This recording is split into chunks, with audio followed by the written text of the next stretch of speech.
Welcome to Coronavision. I've lost count.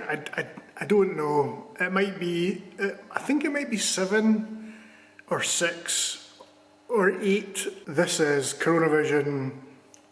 What we're going to be doing, and I'm afraid it was only a matter of time, is knots. And I know it's boring and knots. What we're actually going to be doing is lashings. And what lashings do is give you the ability to build stuff, which is probably as much fun as tying stuff up, which is what all the other knots do. You see, knots are fun. You just need to know in what context to use them. So today we're just going to be doing lashings though. And we've got something which, assuming it works, you might quite enjoy for right at the end. Let's pick my nose there. Just before you start any kind of a lashing, square lashing, diagonal lashing, Japanese lashing, shear lashing, tripod lashing, you need to know how to tie a clove hitch or a constrictor knot. Your lashing will start with one or the other, and a lot of people get dead like fussy about how tidy their lashings are. I've always been a bit crap at it, so as far as I'm concerned, as long as it's strong, it doesn't really matter. The only other thing to note is we're using rope made out of natural material. It's not nylon, it's not climbing rope. Climbing rope's got a lot of give in it, so when you're tying a lashing, it'll eventually slacken off.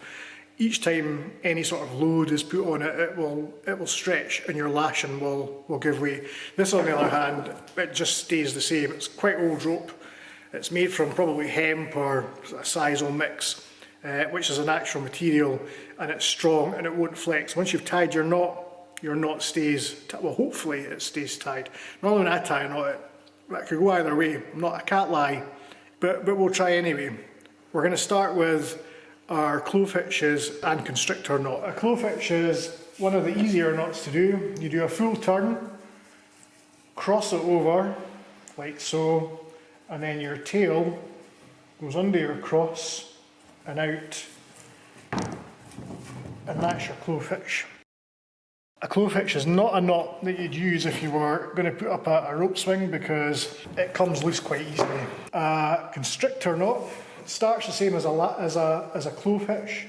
So you've got your cross, but instead of your tail going directly under your cross there, it's going to come over and then go under your cross. And that is a constrictor knot. Square lashing. So what we're going to do is we're going to start with a clove hitch, which you'll remember is making our cross on the, and then we're going underneath the cross with our tail to create our clove hitch, like so. Once we've done that, it's just a case of going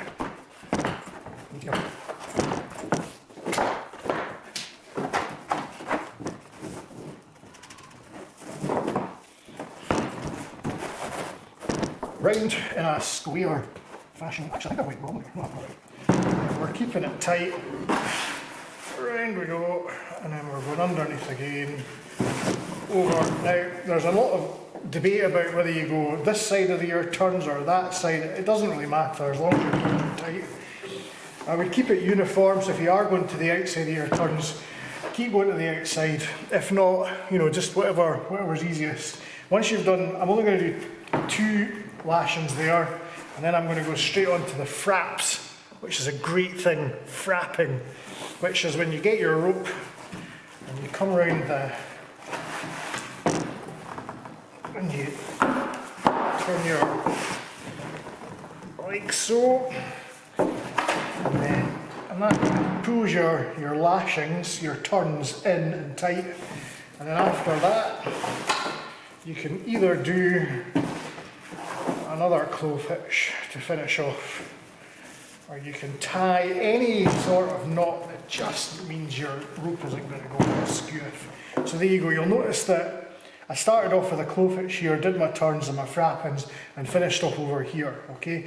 Square because it's a the root is square, okay?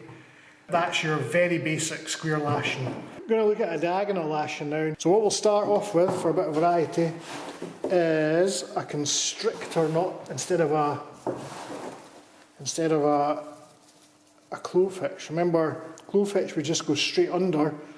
A constrictor knot comes over, then goes under your cross ropes, and ends up looking a bit like that.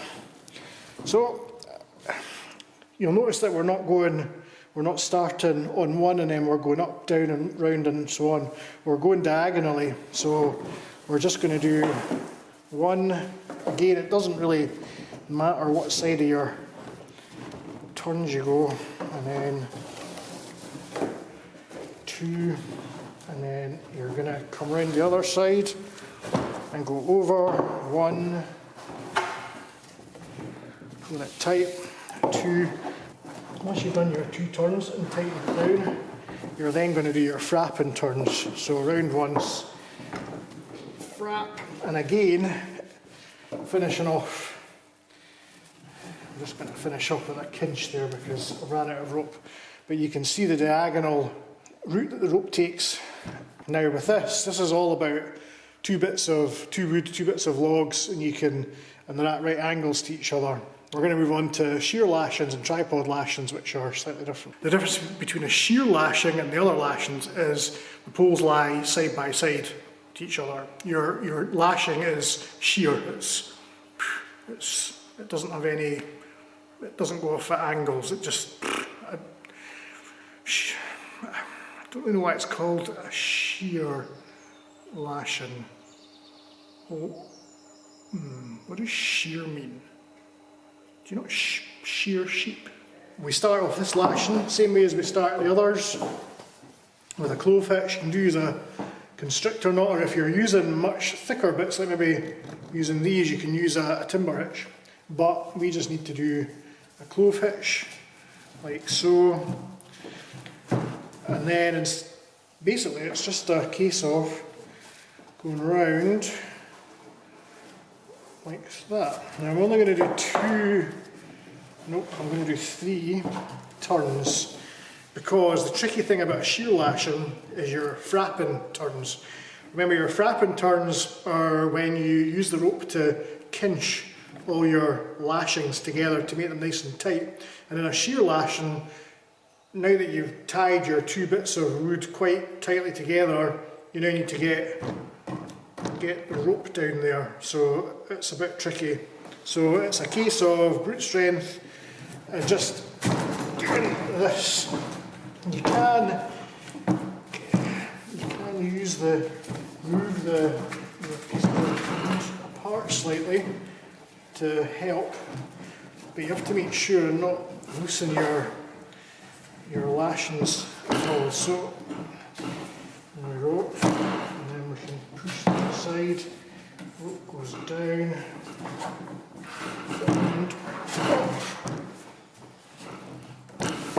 and then we're going to go around the top again, down, and then we'll go once more. It does get easier, but it's just tough. And then once more, so that's 2 full frapping turns. And then we're going to tie off with a turn. So there's your shear lashing. What do we use shear lashings for? This with it. So it's the one end of an A-frame tent maybe, or half, 2/3 of a tripod, which is the next lashing we're going to be doing. So basically what we're doing is we have our 3 uprights. We've got this gnarly old tent pole, don't know where that came from, it's probably older than I am, and on that we're going to tie a clove hitch, which we have our cross going under like so, clove hitch. And then what we're going to do is we're going to go over, round, under, and we're going above our knots. We're not going beneath, we're going above, and we're just threading our way around the poles like so. So over and under, everything together, over and under, everything over and under. And eventually, when you've done, depends on what you're building it for. If it's like a pot over a fire, you'll not want, it's not massively load bearing unless you're like feeding 1,000 people, in which case it'll be a giant pot. But if it's structural, if you're actually going to hang something substantial off it or put weight on top of it, you would need heavier rope for a start, bigger poles and more turns. But what we'll do is we'll call it a day like that, and then we'll start with a frapping turn. So we're going to do one frapping turn for each. Pull these tight. Hold on a second. Go dig here. You see how when you pull these frapping turns, it pulls your all tightly together. Do one more. And then we go round. And although I'm sure this isn't important, when you finish with a clove hitch, and where your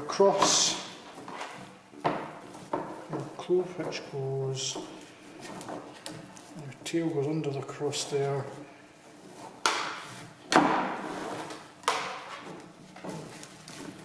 And you start, your clove hitch that you finish with is on the same pole as the clove hitch you started with and above it.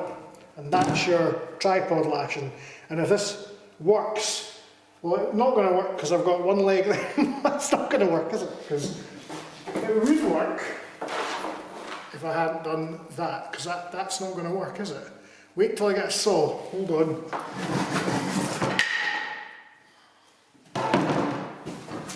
Pioneering is quite interesting insofar as it's one of those things that is only useful in a very specific context, and that is Scouts. So what possible use could you have for it outside of Scouts?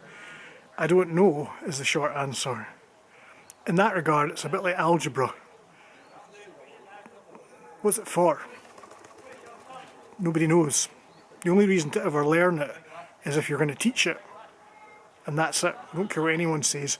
No one has ever been able to explain to me what a simultaneous equation is for. That is a lot more useful than a simultaneous... You can't cook over an open fire with a simultaneous equation. You can with that. It's just more important. That's the way it goes. When in the real world would you need to build a tripod like that? I can't really think of anything. As I say, it's like algebra. There's no real use for it. I don't even know. I can't even begin to guess why you would use algebra. And for the same reasons, I can't really begin to guess why you might use a tripod, to be honest. I just think it's difficult to know because... what is there? What's wrong? Is there something? Have I got something on my face?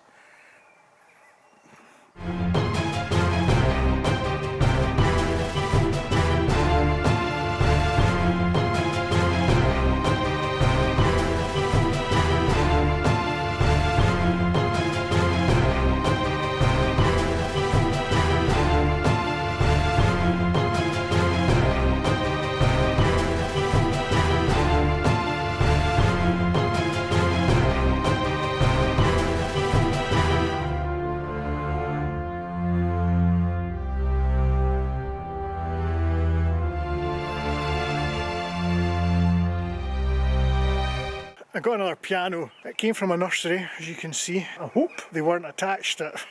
I didn't steal it. They let me have it. These are actually marquee uprights. They're not pioneering poles. They're a lot longer than anything that you would normally use in pioneering. They're also a lot heavier, the wood's a lot denser. And I'm using the same pulleys as we used to pull the marquees up. I thought that would work. That piano is not going to be an awful lot heavier than a wet marquee, but it didn't work. So I had to use the van. Which proper don't do that at home. Well, you couldn't anyway because, well, why would you?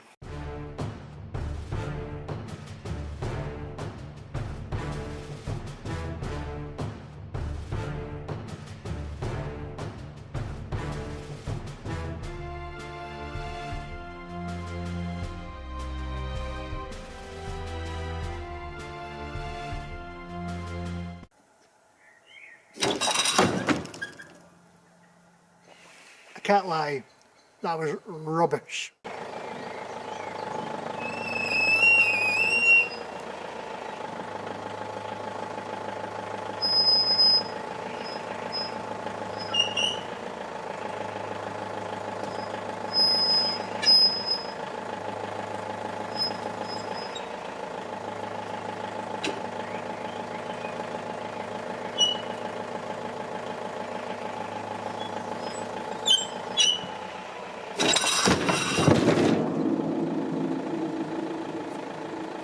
Try to get a bit of an angle on it. Try again.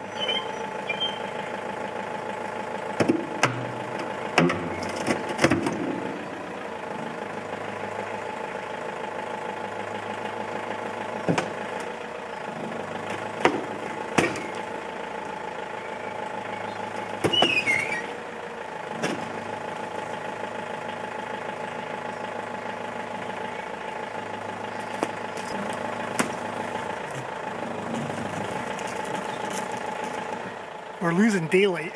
This is not good enough. I'm not happy. Urgh.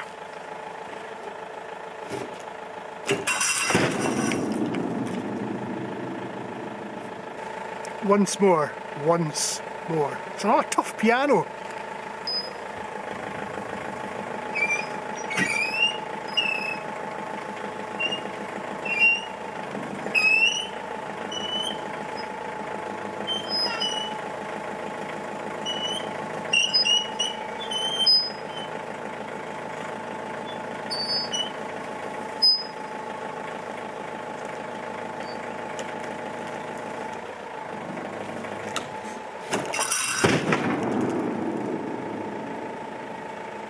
The piano lives. On the plus side, it means that I get to destroy it in another video because I'm running out of things to make videos about. What it does do is I've hoisted that piano up and down, up and down, up and down with a van, no less, and a pulley system all on that tripod, and it's still up there. It just shows that with a bit of pioneer, a bit of skill, and trust me, I have very little skill. Knowledge is not up to speed really.